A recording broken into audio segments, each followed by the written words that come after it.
Ռեսուրսների հավաքագրումը, վերաբաշխումն ու ծախսերի կառավարումը հանրային ֆինանսների կառավարման համակարգի կարևորագույն բաղադրիչներն են։ Իսկ ինչպիսին պետք է լինի ֆինանսների բնագավառում պետական քաղաքականությունը եւ ինչ գործառույթներ ունի ֆինանսների նախարարությունը պետական միջոցների կառավարման էկոհամակարգում։ Այս եւ ելի մի շարք առանցքային հարցերի շուրջ էր քննարկումը ֆինանսների նախարարի հետ հանդիպմանը։ Բյուջե ենք հաստատում, բյուջե ենք քննարկում տարբեր ոլորտային եւ այլն եւ հաջորդ խնդիրը մեր նախարարությունում որոշել թե ինչքան ծախսել, որովհետեւ ծախսելով էլ կարող ենք խթանել ինչ որ բաներ։ Նախ ծախսելով մենք մեր երկրի առաջ կանգնած որոշ հարցեր ենք լուծում, բայց հələ որ դրա մասին չխոսենք, ծախսելու քանակով պետությունը փող է լցնում տնտեսության մեջ, դրանով շարժելով այդ տնտեսությունը, եթե մի քիչ շատ լցնի չափից,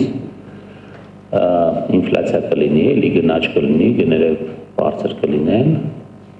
եթե հարկը հավաքի ու չծախսի հանկարծ,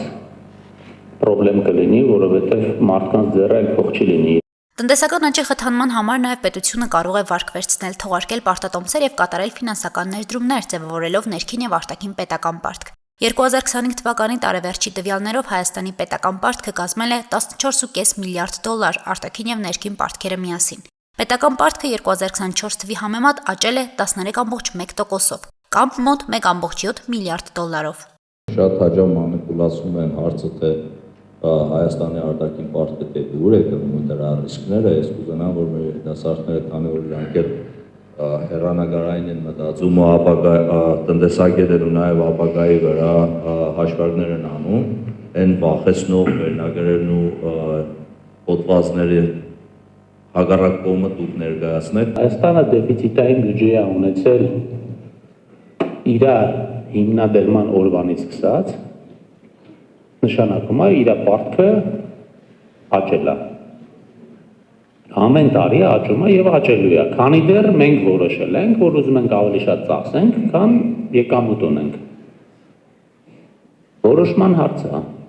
Բոլորը լավ է, ոնց որ թե ոչ մեկ դեմ չի դեֆիցիտին, որովհետեւ բոլորը ուզում են շատ ծախսեր անեն։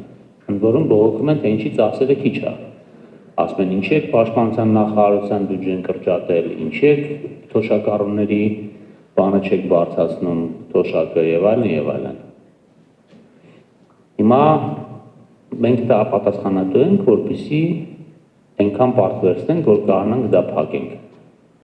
Նոր պարտքեր վերցնելու հետ մեկտեղ Հայաստանը մարում է նաև նախկին պարտքերը։ Պարտքի մարման եւ սպասարկման առումով անցած տարին բարդ է եղել, նշում է ֆինանսների նախարարը։ Մարտին միջազգային կապիտալի շուկայում տեղաբաշխվել է 750 միլիոն դոլար եվրոբոնդ, որը ներառվել է արտաքին պարտքի կազմում։ Այս տարի պարտքի մարման եւ սպասարկման համար պետությունից կպահանջվի 1.5 տրիլիոն դրամ, որից մոտ 420 միլիարդ դրամը միայն տոկոսավճարներն են, որոնք կազմում են բյուջեի ծախսերի ավելի քան 12%-ը։ Հավաքվող հարկերը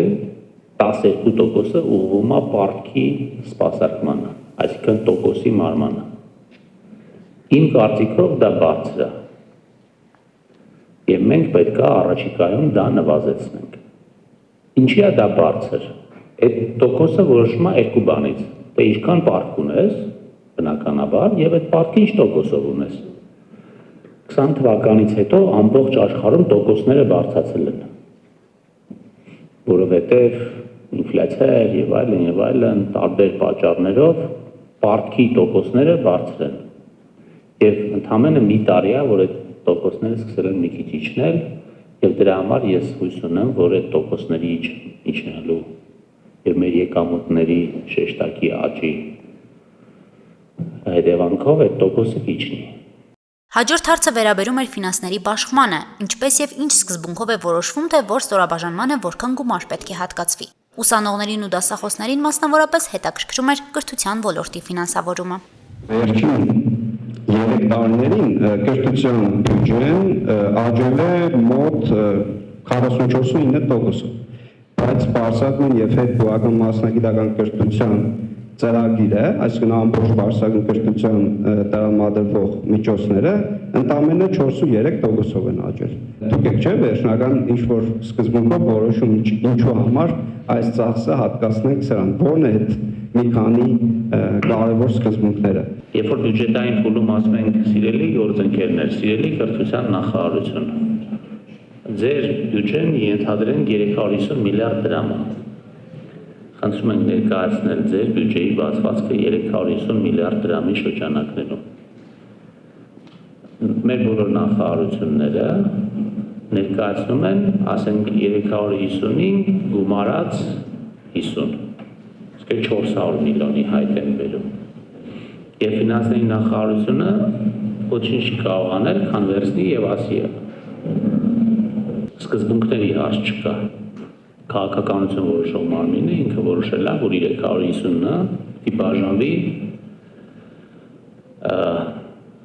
այս ուղղություններով։ Տարածքային համաչափ զարգացում ապահովելու համար մարզերին եւս հատկացումներ են արվում, տարեկան աճում են տրվող պետական դոտացիաները։ Համահարթեցման սկզբունքով ֆինանսավորում է բյուջեների, եկամուտների եւ ծախսերի միջև առաջացած տարբերությունը փակելու համար։ Իսկ դոտացիան համայնքներն ուղղում են աշխատավարձերին։ Բնակավայրերում կենսական շատ խնդիրներ ելի մնում են չլուծված։ Այսօր գյուղերը դադարվում են, դպրոցները փակվում են,